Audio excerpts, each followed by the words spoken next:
எனக்கு ஒரு விஷயம் புரியலை. ஒரு பையன் வந்து என்ன பண்ண, ஒரு பொண்ணு வந்து என்ன பண்ணாலும் தப்பு, இந்த மைண்ட் செட் எப்போ மாறும்? அண்ட் ஒரு பையன் வந்து எல்லாத்துலேயும் கரெக்டாக இருக்கிறான் அப்படின்னா ஒரு பொண்ணை வந்து ஜட்ஜ் பண்ணலாம், ஓகேவா? அண்ட் அந்த பையனுமே கரெக்ட் இல்லை, எப்போவுமே ஒரு பொண்ணவே குறை சொல்லிக்கிட்டு பொண்ணவே வந்து தப்பு தப்பாக ஒரு மாதிரி எக்ஸ்போஸ் பண்ணிக்கிட்டு அவங்க கேரக்டரை அசாசினேட் பண்ணிவிட்டு எப்படி வந்து அதை லவ்னு நீங்கள் வந்து கொண்டு போகிறீங்கன்னு எனக்கு தெரியலை.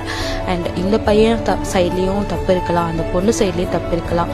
ரெண்டு பேர்கிட்டையுமே மைனஸ் இருக்குது. அப்போ ஒரு சைடு மட்டும் எதுக்கு தப்பாக பார்த்துட்ருக்கீங்க?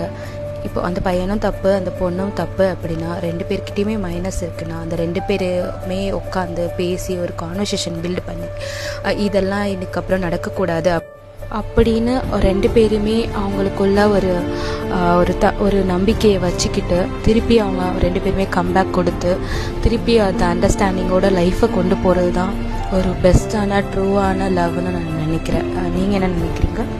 அண்ட் அப்படி ஒரு பர்சன் உங்களை அண்டர்ஸ்டாண்ட் பண்ணிக்கிட்டு புரிஞ்சுக்கிட்டு உங்களுக்கு அப்படி ஒருத்தர் உங்கள் லைஃப்பில் இருந்தால் அவங்கள கண்டிப்பாக மிஸ் பண்ணிடாதீங்க.